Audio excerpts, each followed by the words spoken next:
The period known as the Middle Ages stands out as one of the most violent eras in history.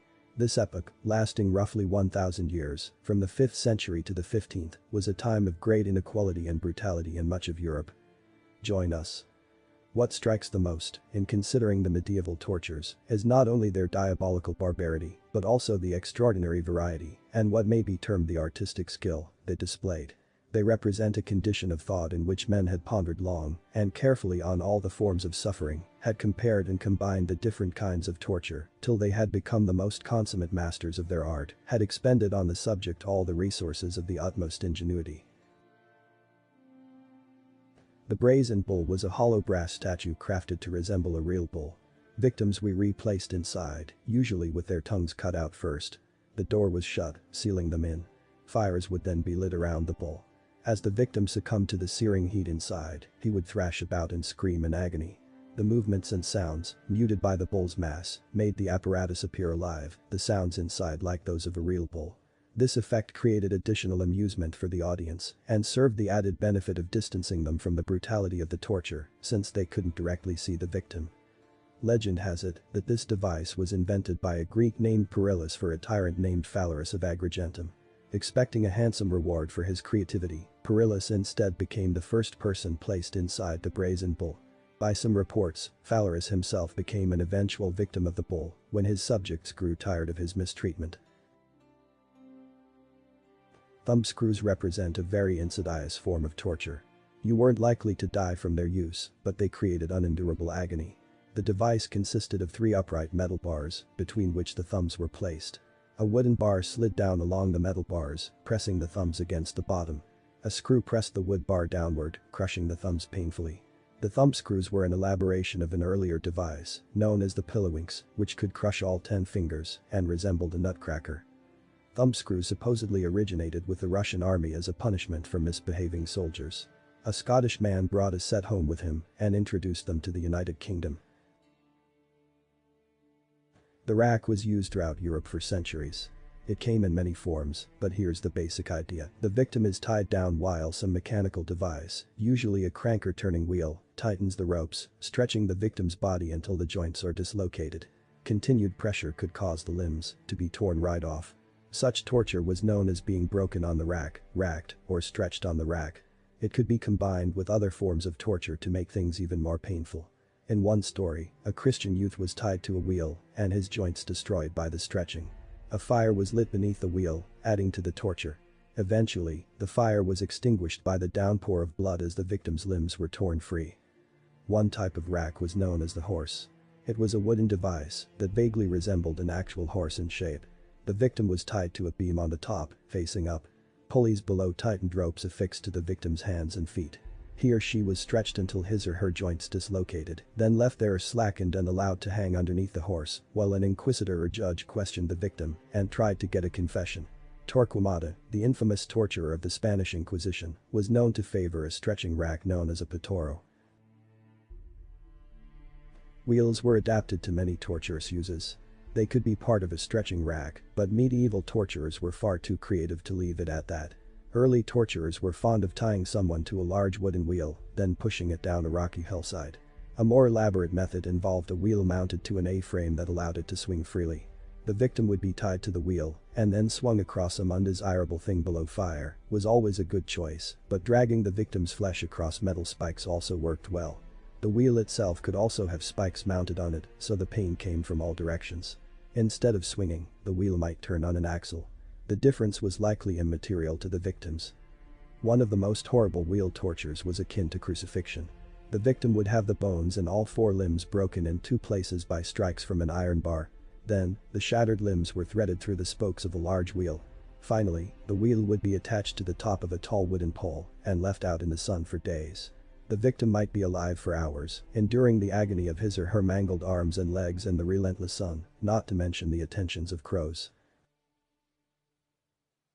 Being burned at the stake was usually the last stop for torture victims because this form of torture was invariably fatal. Conceptually, it's a very simple process. Create a pile of dry wood with a stake at the center to tie the victim to and then light it. The fire does all the work. It usually took about a half an hour before the victim lost consciousness, but if it was windy and the fire was blowing away from the victim, he or she might have to endure up to 2 hours of being slowly burned to death. Since the victims had usually been previously tortured with the rack or some other method, the pain must have been unimaginable. Despite the horror of simply being burned at the stake, the torturers of the Inquisition in the Netherlands developed a particularly cruel twist. Prior to being tied to the stake, the victim's tongue would be sandwiched between two hot iron plates. The scorched and swollen tongue would only allow strange, muffled screams of pain once the burning began, which supposedly added a great deal to the audience's entertainment. The cruel irony of the Inquisition's practice of burning people at the stake was that it happened whether you confessed or not. Once accused of heresy, you would almost certainly be consumed by fire. However, if you confessed, you would be strangled to death before the fire was lit, supposedly sparing you the agony. This practice didn't die out at the end of the Middle Ages, however. Both women and men accused of witchcraft were burned at the stake in England, France and other locales well into the 17th century. The pillory remained in use even later than the stake. A pillory is a set of two parallel wooden boards clasped together, with holes for the neck and wrists. When opened, the victim places his or her head and arms through the holes. Then the pillory is closed, and the victim can't possibly escape. The pillory itself does no harm to the victim, though it's certainly not comfortable. The entire apparatus was usually placed on a stage in a public place. The entire point was to humiliate and shame the victim for his or her crimes. The crowd would throw objects at the victim, such as rotten vegetables, dead animals or feces. Stones and other blunt objects were thrown as well, which could result in painful injuries or death. While a spell in the pillory often only lasted an hour or two, usually during the busiest times of day, its effect really depended on the nature of the crime and the mood of the crowd. 4 English men who had falsely accused others of crimes to get the reward were beaten to death by the crowd. Others who won the crowd's favor by refusing to pay unjust taxes or mocking government officials were showered with flowers or rescued from the pillory outright. For lesser crimes, the victim might instead be placed in stocks, leg irons that restrained the ankles. While the goal of public humiliation was the same, the stocks allowed victims to protect themselves from thrown objects. Sometimes, the vengeful crowd was the least of the victim's concerns. The pillory could be accompanied by other punishments, such as flogging or mutilation. British authorities favored branding the face with a mark of shame, such cutting off one or both ears, or slicing the nose lengthwise.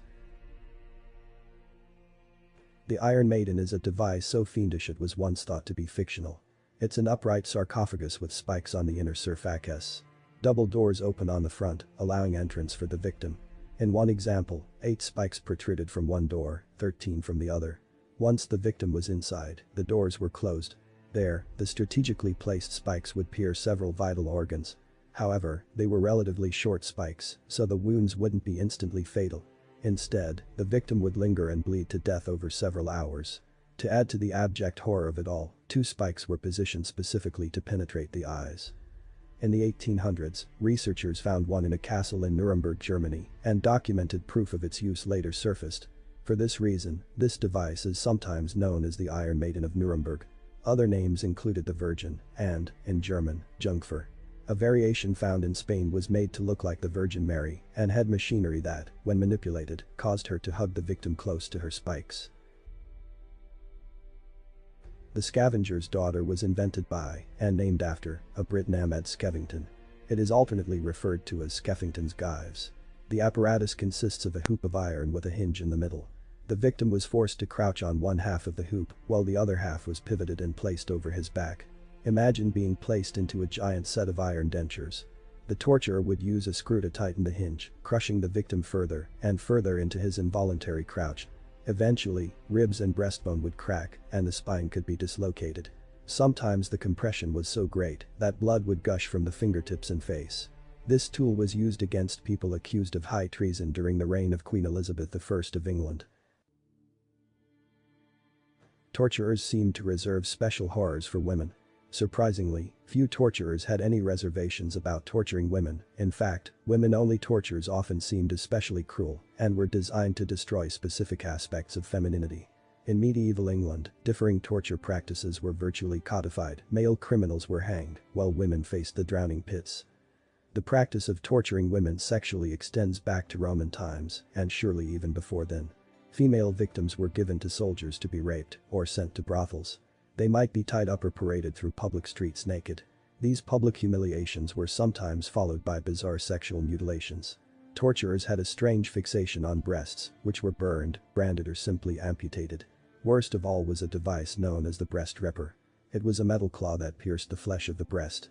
The victim was tied to a wall, and then the claw pulled forcibly away, shredding the breast to pieces. It was used as both a method of punishment and interrogation, to mark the breasts of unmarried mothers and mutilate women convicted of heresy, adultery and a host of other crimes. It's unlikely, but if there could be anything worse than the breast ripper, it is surely the pear of anguish.